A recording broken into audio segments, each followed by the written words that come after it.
अस्सलाम वालेकुम नाज़रीन, आप देख रहे हैं प्रोग्राम दो टोक। मैं हूं किरण नाज। बातचीत और मुज़ाकरात ही तनाज़ात का हल का वाहिद रास्ता है। अब शायद ये बात डोनाल्ड ट्रंप को भी समझ आ रही है। ईरानी तजावीज़ मिलते ही 2 बार मुस्तरद करने वाले ट्रंप तीसरी बार अब इस पर गौर फिक्र करने का इशारा दे रहा है। पाकिस्तान में तैनात ईरानी सफ़ीर कहते हैं कि अगर अमेरिका वाकई मुज़ाकरात में संजीदा है तो फिर इसे अपना रवैया तब्दील करना होगा। दूसरी तरफ ईरानी सरकारी खबर एजेंसी इनका बताना है कि अमेरिका के 9 निकात के जवाब में ईरान ने 14 तजावीज़ भेजी हैं। अमेरिकी निकात में 2 माह की जंगबंदी का मुतालबा किया था, जिस पर ईरान ने तमाम मामलात को 30 दिन के अंदर हल करने और जंगबंदी में तोसी के बजाय जंग के खात्मे की तजवीज़ दी है। ईरानी तजावीज़ में दोबारा हमले से दूर रहने की जमानत, ईरान के गिरदोनवाह से अमरीकी अफवाज का इनखला, बहरी नाकाबंदी का मुकम्मल खात्मा, ईरान के मुंजमद असासों की बहाली, जंग से होने वाले नुकसानात के हर्जाने की अदायगी, आबनाए हुर्मुज़ के लिए नया तरीक़ाकार, ईरान पर आयद पाबंदियों का मुकम्मल खात्मा और लबनान समेत तमाम महाजों पर जंग के अख्तिताम का मुतालबा भी शामिल है। तस्नीम न्यूज़ एजेंसी ने बताया है कि ईरान 14 तजावीज़ पर अमरीका के बाज़ाब्ता जवाब का मुंतज़र है। इसी दौरान पासदाराने इनकलाब की इंटेलिजेंस यूनिट ने कहा है कि अमेरिका के पास फैसले लेने के मौके कम हैं। अमेरिका को नामुमकिन फौजी ऑपरेशन या खराब मुआहदे में से किसी एक का इंतखाब करना होगा। इस तमाम हलचल के दौरान नाजरीन, आबनाए हुर्मुज़ में कुछ पेशरफ्त नजर आ रही है। सदर ट्रंप ने आबनाए हुर्मुज़ की नाकाबंदी से मुताल्लिक एक सवाल पर कहा है कि यह नाकाबंदी इंतहाई दोस्ताना है। इस बयान के बाद आज खबर आई है कि $220 मिलियन के तेल से लदा हुआ एक ईरानी ऑयल टैंकर आबनाए हुर्मुज़ में अमरीकी नाकाबंदी से बच निकला है। आलमी टैंकर ट्रैक्टर्स तंजीम के मुताबिक ईरानी ऑयल टैंकर नाकाबंदी से बचकर एशिया पैसिफिक से भी पहुंच गया है। ईरानी जहाज 13 अप्रैल को आबनाए हुर्मुज़ में मौजूद था, लेकिन वो किस तरह इस अमरीकी हिसार को तोड़कर बाहर निकला ये अभी पता नहीं चल सका। पिछले महीने आबनाए हुर्मुज़ की अमरीकी नाकाबंदी के बाद से इस रूट पर जो बहरी आमद व रफ्त है वो तकरीबन आधी हो गई है।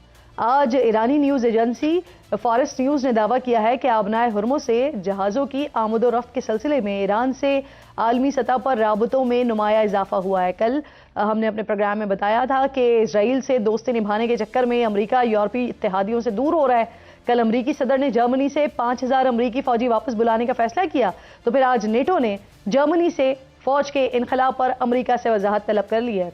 नेटो हुकाम कह रहे हैं कि अमरीकी इक़दाम से यूरोप की सलामती खतरे में पड़ सकती है। अमरीका जर्मनी से मुताल्लिक जो प्लान है वो वाजे करे। फौजियों की तैनाती से मुताल्लिक इत्तेहादियों से मुशावरत ज़रूरी है। इसी तनाजुर में एक और भी अहम मामला चल रहा है, उसका भी तस्करा कर लेते हैं। मुत्तहदा अरब इमारात के ओपेक से निकल जाने के बाद ओपेक प्लस के 7 रुकन ममालिक ने आज पहला बड़ा अहम इजलास किया है, जिसपे तेल की पैदावार में जून से यौमिया 1,88,000 बैरल इजाफे का ऐलान किया गया है, जिसके बाद उम्मीद बढ़ गई है कि अगले महीने से तेल की कीमतों में कुछ कमी आ सकती है। और दुआ करते हैं अल्लाह करे ऐसे ही हो। इस पर बात करने के लिए मेरे मौजूद मेहमानों में एयर कमोडोर अटासी साहब, जो कि डिफेंस एनालिस्ट हैं, प्रोग्राम में मेरे साथ मौजूद हैं। उनके वक्त की बेहद शुक्रगुजार हूँ। इसके अलावा सीनियर सहाफ़ी हैं, अमरीका से मुझे ज्वाइन कर रही हैं, आइज़म इरफान साहिबा, आप भी मेरी मौजूद मेहमान हैं। आप दोनों मेहमानों की बेहद शुक्रगुजार हूँ। खालिद साहब, ज़रा आपसे बात का आगाज़ करते हैं। सर, एक वो तजावीज़ जो डोनाल्ड ट्रंप को 2 बार भेजी गई और एक बार तो उन्होंने बगैर देखे ही कह दिया उसको कि ये तजावीज़ जो हैं वो बेहतर नहीं है, अच्छी नहीं है, और फिर उसके बाद आबनाए हुर्मुज़ पे जो बंदिश है जिससे करोड़ों लोग इस वक्त मुतासर हो रहे हैं, मुल्कों में महंगाई हुई भी है, बदतरीन लोग मुतासर हो रहे हैं, उसको वो बड़ा हंसते हुए कह रहे हैं कि ये दोस्ताना किस्म का ब्लॉकेड है। अब आप क्या देख रहे हैं कि जिस तरह से वो बंद करते हैं, कभी विंडो क्लोज करते हैं, फिर विंडो देते हैं, फिर स्पेस देते हैं, फिर बंद करते हैं, तो क्या वो जो ऑफर चाह रहे हैं वो उनको अभी तक नहीं मिल पा रही है, या वो खुद से क्या रास्ता निकालना चाह रहे हैं? आपको लग क्या रहा है? जी, बहुत शुक्रिया किरण साहब, आपने इनवाइट किया। एक फैक्टर नहीं है जिसकी वजह से प्रेसिडेंट ट्रंप इतना वेरिएबल कह लें, एराटिक अगर नहीं भी कहना चाहती आप, जो बिहेवियर कर रहे हैं वो किसी स्टेज पर बहुत कूल नजर आते हैं, पॉजिटिव नजर आते हैं, फिर अचानक उनको लगता है कि नहीं, अपोजिट बयान देने शुरू कर देते हैं। कल परसों कह रहे थे कि हम तो ब्लॉकेड लगा के we are looking like pirates, isn't it. तो वो आई थिंक फन टाइम एक करना चाहते हैं at the very very serious junction of the world history.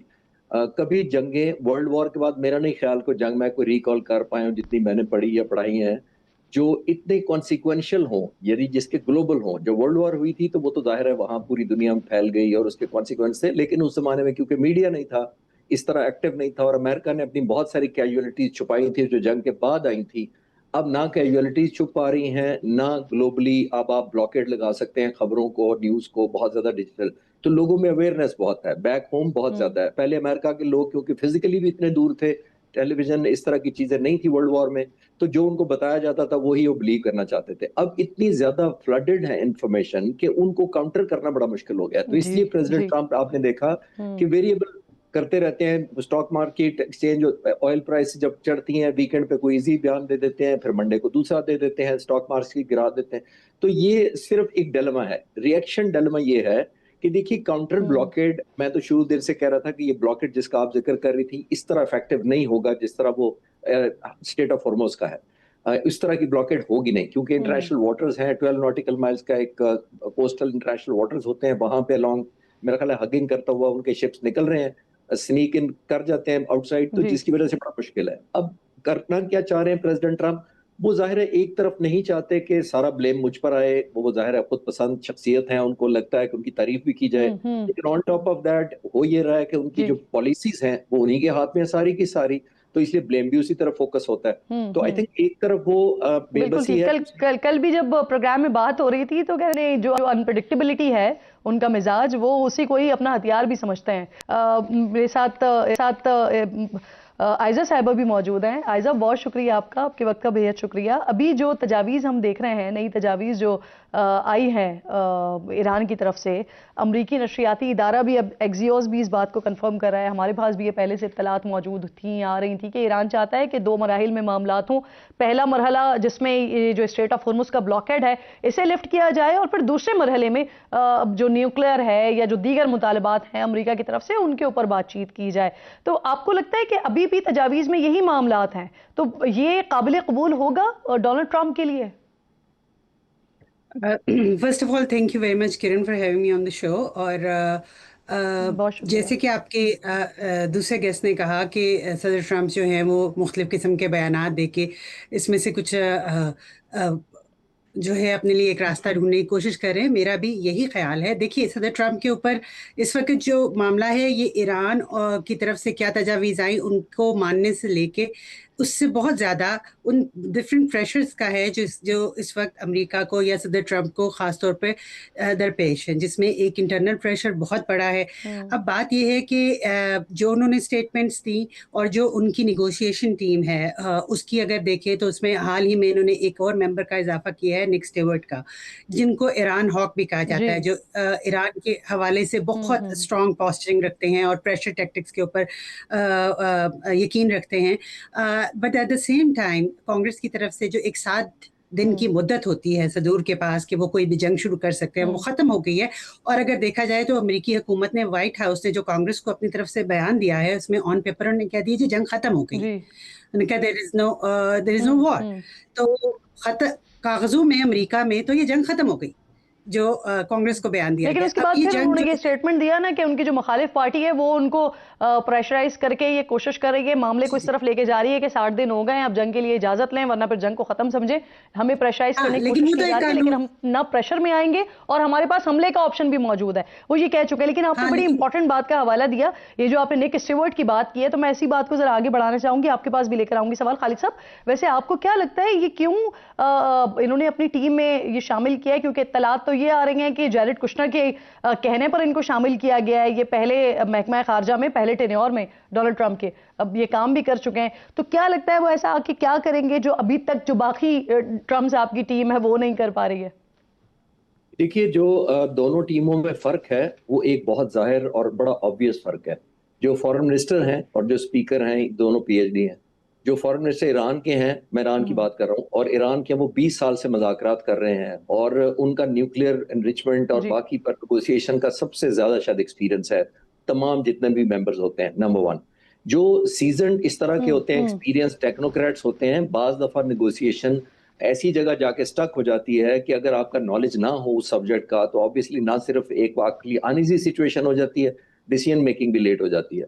तो आई जी। थिंक उन्होंने एक टेक्नोक्रेट को डाला है, और हार्डलाइनर भी इसीलिए कहा जाता है उनको कि उनको जाहिर है नॉलेज इन्फॉर्मेशन बहुत है, तो नेगोशिएशन के लिए, थ्रेशोल्ड जी। के लिए ये भी एक पोस्चरिंग होती है बुनियादी तौर पर, कि ये मशहूर कर दिया और जाए कि खालिद ये साहब, ये जो आपने वजीर खारजा की बात की, एग्जैक्टली अब्बास अराक्ची साहब तो हमें हर वक्त नजर आते हैं, वही तमाम बायलैटरल मुज़ाकरात भी वही कर रहे हैं, वो मीटिंग्स भी वही कर रहे हैं, लेकिन दूसरी तरफ स्टीव विटकॉफ है, जेरेड कुशनर है, लेकिन जो मार्को रूबियो है, अमरीकी वजीर खारजा है, वो कहीं नहीं है। वो क्यों नहीं है कहीं पर?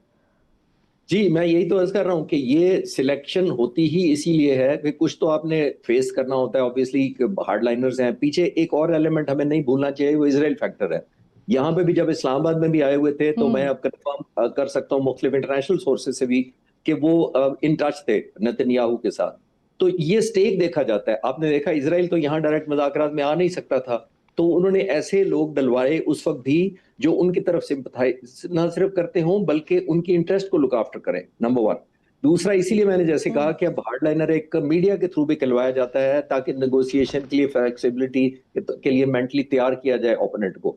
लेकिन हैविंग सेड दैट, हमें ये देखना ये है कि हमें टेक होम क्या है। ईरान देखिए, उसने एक न्यू फाउंड लीवरेज ले ली है 3 जगहों पर। नंबर वन, उसने इसराइल को डिस्ट्रैक्ट किया है, जो जून से कहीं ज्यादा किया है पिछले साल जी। की निस्बत। नंबर टू, जी। रीजनलाइज किया है, जो कोई सर, नहीं वो मान फिर रहा ये था भी हुआ ना, इसराइल वो को। जेडी वैंस जब वो जहाज में बैठे तो उन्होंने तो खुद ये बताया कि वो नेतन्याहू ने अपनी स्पीच में कहा कि मुझे 1 घंटे की कॉल आई और सारा का सारा मुझे बताया गया, डिटेल दी गई कि क्या क्या हुआ है वहां पर। लेकिन ये जो मैं मार्को रूबियो के हवाले से पूछ रही हूँ, आयजा साहबा, मुझे ये फरमाइएगा, स्टीव विटकॉफ को देखा हमने, जेरेड कुशनर को देखा, इनके लिए कहा जाता है कि ये बड़े प्रो इजराइल हैं। अब क्या मार्को रूबियो का भी यही इशू है या उनका कोई और इशू है जो वो इस सारे मामले से दूर है? ऐसा क्यों है? देखिए, बात सुने, जो स्टीव विटकॉफ है और जेरेड कुशनर, वो सियासतदान नहीं है। मार्को रूबियो ने वोट लेके आना है हम्म। यहाँ पे। और उनके इस हम्म। तरह आप जेडी वैंस को देख ले, इनसाइड द रिपब्लिकन पार्टी बहुत डिवाइड है इस इशू के ऊपर।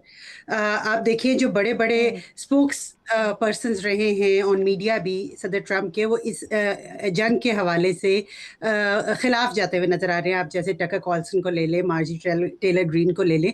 तो इनसाइड जो रिपब्लिकन पार्टी एक डिवाइड है कि इसराइल के साथ चलना है या नहीं चलना। और ये डिवाइड जो है सिर्फ रिपब्लिकन पार्टी तक महदूद नहीं रही। इस वक्त अमेरिका में जो कहा जाता है, जो पोल्स बताते हैं कि जो यंग जूइश पॉपुलेशन है, वो भी इस वॉर के खिलाफ है। यानी जितने आप 30 जी। इयर्स ओल्ड से जी। कम जूइश पॉपुलेशन को ले लें, तो वो भी नहीं इसीलिए चाहती कि इसराइल का 34% पे साथ चली गई देते है ना हुए अमेरिका। पॉपुलैरिटी ट्रम्प साहब की। जी जी। और वो भी अब शायद वही लोग वापस रह गए, बाकी रह गए जो हार्डकोर ट्रम्प फॉलोअर्स हैं। मैगा में एक बहुत बड़ी डिवाइड नजर आती है, लेकिन जो एक कल्ट फॉलोइंग सदर ट्रम्प की है, उनको अभी भी ये लगता है कि वो उनको कुछ भी सुना के, कुछ भी बता के। इसीलिए जब आप उनके लोकल कई ऐसे बयानात सुने, तो जिसमें वो कहते हैं जी ईरान की तो अपनी क़यादत में डिवाइड है, उनको पता नहीं कि वो क्या। अभी कल जो सैटरडे को उन्होंने बयानात दिए, उसमें भी उन्होंने कहा उन्हें पता नहीं वो क्या करना चाहते हैं। अच्छा, हो सकता है हम उन पर फिर हमला कर दें, लेकिन हम तो इंसानियत की खातिर हमला नहीं कर रहे। और इन्होंने फॉक्स न्यूज को ये बयान देते हुए कहा। तो जो अपने ऑडियंस है, उनकी कंजम्पशन के लिए वो एक टफ स्टैंड रखते हैं, लेकिन in reality it's a very difficult situation for America, for president Trump himself. तो उनको इस जंग से निकलने के लिए बहुत तेजी से निकलना होगा। जैसे कि आपने अपने इब्तदाइये में भी कहा कि यूरोप के साथ जो इस वक्त उन्होंने मामलात शुरू कर दिए हैं। पिछले हफ्ते कहा गया था कि अमेरिका जो है वो अपने एलाइज से बात कर रहा है कि स्ट्रेट ऑफ हॉर्मुज़ को खुलवाने में उसकी मदद करें। हालांकि ममालिक के नाम उन्होंने नहीं बताए थे, लेकिन मुझे ये भी लगता है किसी हद तक ये यूरोप, और आयशा जर्मनी साहबा, के आप सही साथ कह रही हैं कि परसेप्शन इतना तेजी से बढ़ रहा था कि फिर अब ट्रम्प साहब खुद ये कहने पर मजबूर हो गए कि उनको कोई जल्दी नहीं है। उनको लगता है कि शायद डील में अभी काफी टाइम लगेगा। अब खालिद साहब, मुझे ये फरमाइएगा सर, ये जो सारा हमने प्रोसेस देखा, इस प्रोसेस में सीज फायर हुआ, सीज फायर के बाद फिर इस्लामाबाद में एक बैठक लग गई, बैठक के बाद फिर ये उम्मीदें बढ़ी कि ये दूसरा दौर भी होगा। उसके लिए पाकिस्तान में तो इनफैक्ट सारी तैयारियां हो गई, लेकिन फिर जिस तरह के स्टेटमेंट्स आना शुरू हुए दोनों तरफ से, फिर एक स्टेलमेट वाला मंजर हमने देखा। फिर उसके बाद हमें पता चला कि डोनाल्ड ट्रंप ने खुद कह दिया कि अब जो बात होगी वो 16 घंटे हम उड़कर क्यों जाएं, फोन पर बात हो जाएगी। लेकिन अब जिस तरह का अभी पिछले 1-2 दिन में सिनेरियो बना है, उसे देखते हुए आपको लगता है कि एक बार फिर कोई मुज़ाकरात वाला सिलसिला हो सकता है, फेस टू फेस टेबल पर आकर बातचीत हो सकती है इस सारे मामले पर? देखिए बस किरण, एक्चुअल तो देखना ये है कि 40 दिन के जंग के बाद इनकी अमेरिका की और ईरान की कैपेसिटी कितनी रह गई है। उस पर डिपेंडेंट होगा कि नेगोशिएशन की तरफ ज्यादा जाने की तरफ रुझान है या जंग की तरफ जाने का रुझान है। इसमें तो कोई शक नहीं कि बहुत ज्यादा डिस्ट्रक्शन जी। ईरान की भी हुई है और मिलिट्री माइट अमेरिका का भी बहुत इफेक्ट हुआ है। देखिए 45% करीब उनके जो प्रिसीजन गाइडेड मिशन है जिससे उन्होंने टारगेट करना होता है हमला, वो माइनस हो गए हैं। जिससे इंटरसेप्ट करना होता है वो तकरीबन 50% पैट्रियट माइनस हो गए हैं। जिससे प्रिसीजन लॉन्ग डिस्टेंस स्ट्राइक करनी होती है टोमाहॉक से, वो 35% डिप्लीट हो गए हैं। जो इन्होंने 2000 पैट्रियट फायर किए पहले 8 दिन के अंदर, जिसको जेलेंस्की ने कहा था कि मैं 200 मांग रहा हूं, मुझे नहीं दिए गए 2 साल से, और इन्होंने 8 दिनों में 2000 चला दिए पैट्रियट। तो वो 2000 बनाने में कितना टाइम हम्म। लगता हो जब अमेरिका की फैक्ट्रियां सिर्फ 90 बनाती हो 1 साल के अंदर। तो इमेजिन करें, ये कैलकुलेटर कहता है कि 20 साल का काम है, चले डबल कर लेते हैं, ट्रिपल कर लेते हैं, फिर भी ईयर्स पीछे चले।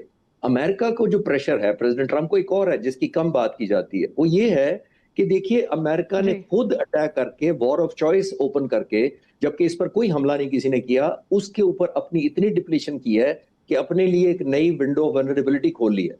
विंडो वनरेबिलिटी मैं क्यों कह रहा हूं कि जब हम्म। 50% पे आपका एवरेज वेपन आ जाए और ईरान का भी 50% या 55% आ जाए, तो ये कौन सी हैप्पी बार्गेन है अमेरिका के लिए।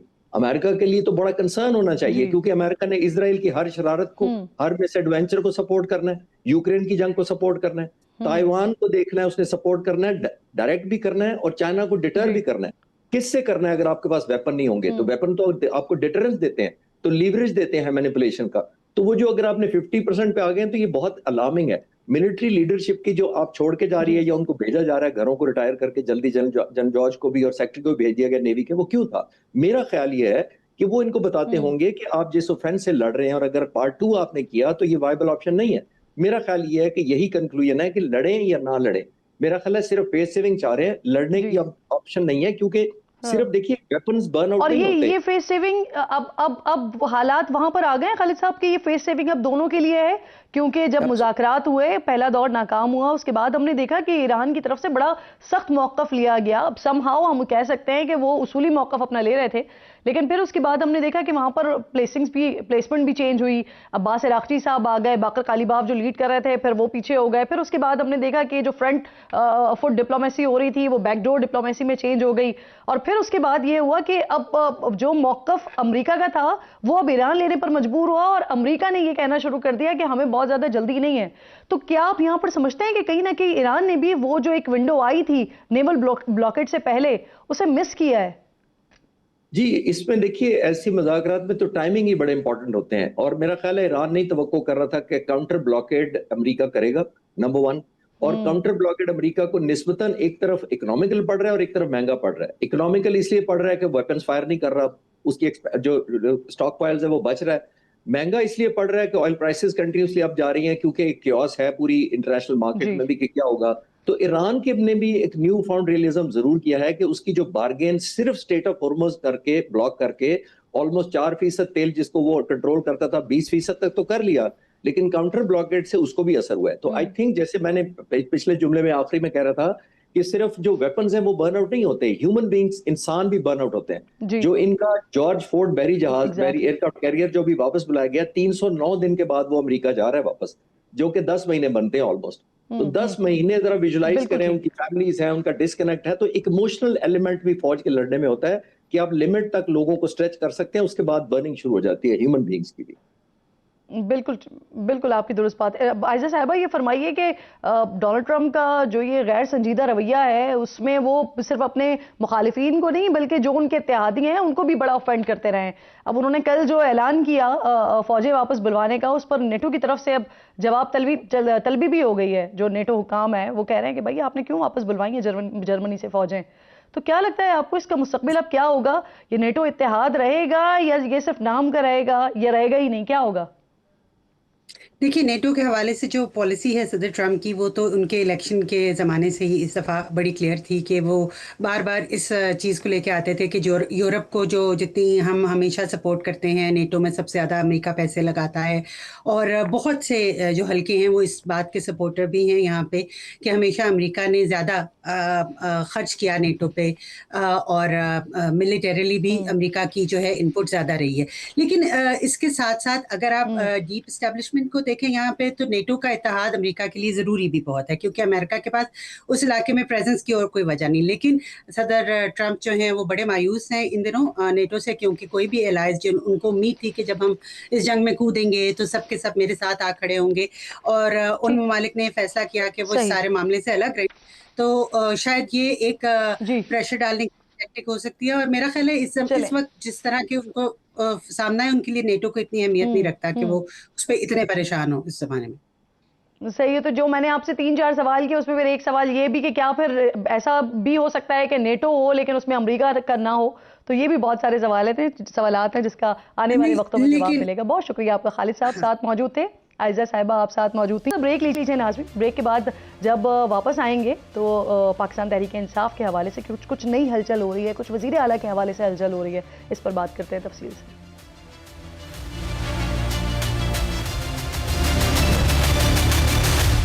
प्रोग्राम में एक बार फिर आपको खुशामदीद कहती हूँ। पाकिस्तान तहरीक इंसाफ के हवाले से बात करेंगे। आजकल फिर ज़रा पार्टी एक्टिव हुई है, जलसों के हवाले से ऐलान किया जा रहा है, रैलियों के हवाले से ऐलान किया जा रहा है, खान साहब की रिहाई के हवाले से ऐलान किया जा रहा है, और इसी तनाजुर में साथ साथ वज़ीर आला खैबर पख्तूनख्वा के हवाले से भी मुख्तलिफ बातें हो रही हैं। उनके हवाले से, उनकी सीट तक जाने के हवाले से बातें हो रही हैं। अब इन बातों में कितनी सदाकत है? वज़ीर आला अगर जा रहे हैं तो उनकी जगह कौन आ रहे हैं, और क्या खान साहब की मंजूरी से ये सब कुछ हो रहा है, या फिर खान साहब तक ये बातें ले जाने का इरादा रखती है वज़ीर आला की टीम या नहीं? इन तमाम बातों पर बात करने के लिए मेरे इंतहाई मोअज़्ज़ज़ मेहमान हैं, मुआविन ख़ुसूसी हैं वज़ीर आला के शफ़ी जान साहब ज्वाइन करें। बहुत शुक्रगुज़ार हूँ आपकी। सबसे पहले तो ये बताइए एक बार फिर आप लोगों की तरफ से, महमूद अचकज़ई साहब भी, वज़ीर आला साहब खुद भी, आप लोग जलसों की बात कर रहे हैं, रैलियों की बात कर रहे हैं। तो इससे पहले भी माजी में हम देखते रहे हैं, आप लोग जलसे भी करते रहे हैं, रैलियां भी करते रहे हैं, तो उससे भी उस तरह से कोई इम्पैक्ट क्रिएट नहीं कर सके, उससे कुछ हासिल नहीं कर सके। इस बार आप लोग क्या करेंगे, क्या नया होगा इसमें? सबसे पहले आपका शुक्रिया। जहाँ तक जलसे की बात है तो हम 6 तारीख को मनसेरा में आफरीदी साहब जा रहे हैं, वहाँ पे जलसा होगा, और ये स्ट्रीट मूवमेंट के तनाजुर में ही तमाम तरह एक्टिविटीज़ हो रहे हैं। पिछले हफ्ते हम मुजफ्फराबाद गए, उससे पहले मर्दान में जलसा था, और मर्दान का जो जलसा था वो मर्दान की तारीख का सबसे बड़ा जलसा था। इसी ग्राउंड पे इमरान खान साहब ने जलसा किया था, वो इससे बड़ा था। अगर आप इमरान खान साहब के बाद की बात करें तो अफरीदी साहब का जो जलसा था वो तारीख साज जलसा था, जो जगह थी वो कम पड़ गई थी। अब जो एक किस जलसे की बात करें? अभी जो मर्दान में 19 तारीख को हुआ था, 9 अप्रैल का जलसा कैंसिल किया गया था इमरान खान साहब की हिदायत पे, और उनकी हिदायत भी अचकज़ई साहब नहीं आए थे जी, और उनकी हिदायत पे ही 10 दिन के अंदर उन्होंने कहा खैबर पख्तूनख्वा में आप जलसा करें, तो पॉलिटिकल कमेटी ने मर्दान का और 19 तारीख का इंतखाब किया। देखिए, आपने देखा होगा कि लास्ट टाइम भी जब स्ट्रीट मूवमेंट का मोमेंटम आपने देखा तो हमें 2 नोटिफिकेशंस मिले, एक महमूद खान अचकज़ई साहब का और एक जो है अलामा नासिर साहब का, और अफरीदी साहब ने ही लीड किया था। अब जो एक स्ट्रीट मूवमेंट के दोबारा जो हम मोमेंटम हासिल करने की कोशिश कर रहे हैं, और इसके साथ साथ रिहाई फोर्स की मेंबरशिप भी जारी है, इसके साथ साथ अब दीगर जो लास्ट जो मुलाकात हुई है अफरीदी साहब की अचकज़ई साहब से, उसमें भी काफ़ी चीज़ें डिस्कस की गई हैं, और अचकज़ई साहब ने बरमला ये बात कही है कि इमरान खान साहब ने तहरीक की जिम्मेदारियां मुझे दी हैं, तो आइंदा तहरीक के लिहाज से फैसले भी मैं ही करूंगा। आप मेरे प्रोग्राम में बता के गए थे वैसे कि 2 मई और 1 मई इन 2 दिनों में लाहौर में कुछ होना था। जी बिल्कुल। महमूद अचकज़ई साहब ने कोई दरखास्त वगैरह दे दी थी, वज़ीर आला भी जा रहे थे, तो क्या हुआ उसका? 19 तारीख के जलसे में मर्दान में वज़ीर आला साहब ने ऐलान किया था कि मैं 25 को कश्मीर जाऊंगा और 1 मई को जो है मैं लाहौर जाऊंगा स्ट्रीट मूवमेंट के लिए। मुजफ्फराबाद का 25 तारीख को आपने देखा होगा। जहां तक लाहौर की बात है तो एक ड्रोन हमले जो शुरू हुए तो उस तनाजुर में कल हमारा लोया जिरगा भी था, तो उसकी वजह से जो है वो लाहौर का टूर कैंसिल किया गया। अलबत्ता अचकज़ई साहब वहाँ पे मौजूद थे और उन्होंने वहाँ पे कुछ एक्टिविटीज़ भी की हैं, कुछ मुलाकातें भी की हैं, और तहरीक के हवाले से वो जो भी फैसला करेंगे तहरीक इंसाफ उसको बैक करेगी। अब खान साहब से मुलाकातें बहाल करने के हवाले से या रिहाई के हवाले से किसी भी तरह की कोई हुकूमत के साथ या मुक़्तदिरा के साथ कोई बातचीत वगैरह चल रही है अभी? कोई बैकडोर राब्ता नहीं है इस वक्त, और ना ही हम किसी बैकडोर राब्ते की तरफ देख रहे हैं। जहाँ तक मुलाकातों की बातें हैं तो वो तो उनका बुनियादी हक है, कोर्ट के अहकामात भी आपके सामने हैं। देखिए, गैर कानूनी काम तो गवर्नमेंट कर रही है या जेल सुपरडेंट करे, वो इतना ताकतवर है कि ना वो किसी आइन को मानता है, ना कानून को मान रहा है, और ना ही इस्लामाबाद हाई कोर्ट के फैसले को मान रहा है। चीफ जस्टिस का पैगाम हमें तक वालेकुम सलाम पहुंच गया। 2 महीने पहले जो है ओपन कोर्ट में सोहेल अफरीदी साहब ने सलाम किया था, सलाम का जवाब नहीं दिया था। अलबत्ता उन्होंने पिछले दिनों ये कह दिया है कि ये अफरीदी साहब गिला करें तो मैं वालेकुम सलाम कहता हूँ। तो अब आप खुद सोच लें कि एक सलाम का जवाब 2 महीनों बाद उसका जवाब आ गया, तो इस मुल्क में इंसाफ कैसे मिलता है? इस मुल्क में इंसाफ का अब निज़ाम मुझे क्या है। फरमाइए, ये अहमद खान न्याजी ये जरगे का भी ऐलान कर रहे हैं, फिर ये 8 मई को एहतजाजी तहरीक शुरू करने का भी कह रहे हैं। वो जो भी कुछ कर रहे हैं उनके अमल से पाकिस्तान तहरीक इंसाफ का ताल्लुक है कोई? देखिए बात यह है कि जो तहरीक होती है, जो कामयाब होती है, वो डिसिप्लिन से होती है। खान साहब ने खुद ही ये जिम्मेदारी अचकज़ई साहब को दी हुई है। नियाज़ी साहब अगर ज़ाती उसमें ये कर रहे हैं तो अल्लाह करे कि जो भी इमरान खान साहब की रिहाई के लिए उसके लिए आवाज़ उठाता है ज़ाती तौर पे, तो उसको अप्रिशिएट करना चाहिए। लेकिन जो भी तहरीक है वो अचकज़ई साहब जो अनाउंस करेंगे तहरीक इंसाफ। और अगर ये इस सारे मामले को खुद साख्ता लीड करना चाहते हैं, अगर कोई तहरीक वगैरह निकालते हैं, कोई एहतजाज करते हैं, कोई लॉन्ग मार्च करते हैं, तो क्या आप लोग की सपोर्ट होगी उन्हें, या फिर सूबे की जो पुलिस है वो गिरफ्तार करेगी उन्हें? नहीं, सूबे की पुलिस बिल्कुल गिरफ्तार नहीं करेगी। यानी सपोर्ट करेंगे?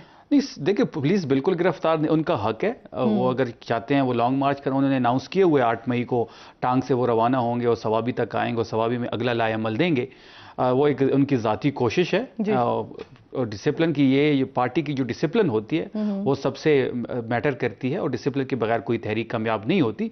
जब खान साहब ने खुद अचकज़ई साहब को ये जिम्मेदारी दी है तो फिर अचकज़ई साहब जो फैसला करेंगे तहरीक इंसाफ उसको बैक करेगी। अगर नियाज़ी साहब ज़ाती तौर पे कोई कोशिश करना चाहते हैं तो अच्छी बात है। नहीं, चलें, आप कह रहे हैं ये तहरीकें जो होती हैं वो डिसिप्लिन के साथ होती हैं, तो अगर वो डिसिप्लिन की खिलाफ वर्जी कर रहे हैं तो क्या उनको कोई नोटिस वगैरह जारी किया जाएगा? देखिए वो कोई ओहदेदार नहीं है इस वक्त। आप पार्टी के शोकाज नोटिस तो उसको देंगे जो आपका ओहदेदार होगा। नियाज़ी साहब जो हैं वो ओहदेदार नहीं है, उनके पास कोई ओहदा नहीं है।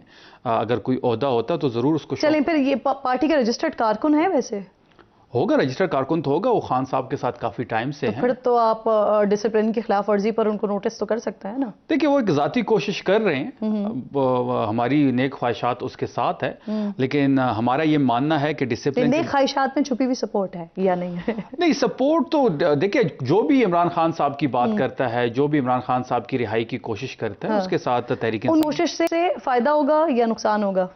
मेरे ख्याल में अगर तमाम लोगों को एक पेज पे करके डिसिप्लिन के साथ, इत्तेफाक के साथ एक तहरीक चलाई जाए, वो जो तो अभी आप लोगों की अपनी पार्टी के अंदर नहीं आ रहा है वो डिसिप्लिन, वो ज्यादा सूदमंद साबित होगी।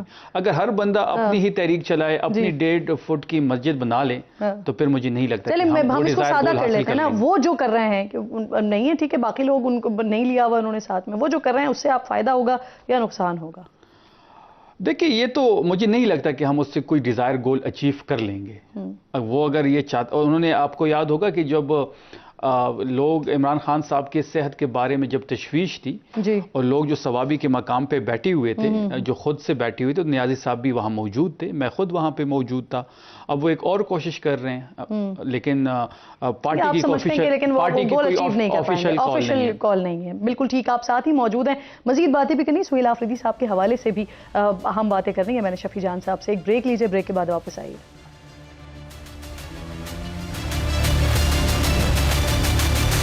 प्रोग्राम में एक बार फिर आपको खुशामदीद कहती हूँ। शफी जान साहब साथ मौजूद हैं। सर, क्या सुहेल आफरीदी साहब की सीट खतरे में?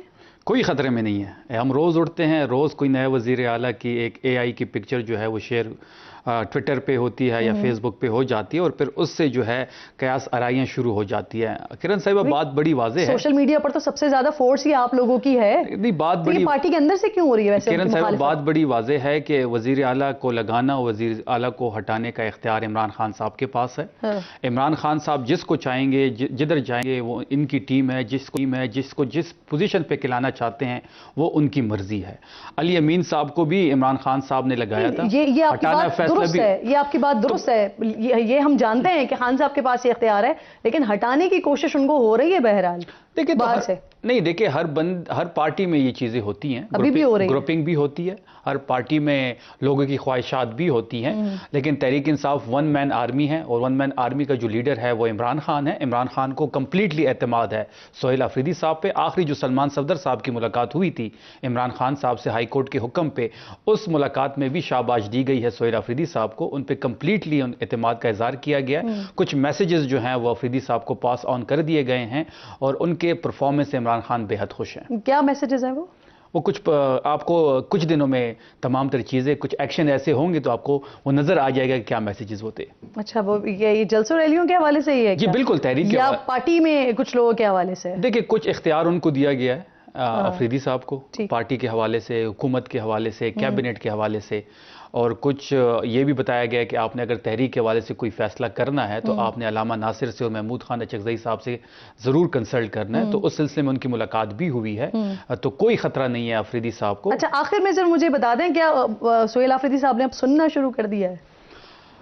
सुनना आपकी मुराद क्या, मतलब इस क्या किस किस किस्म का सुनना?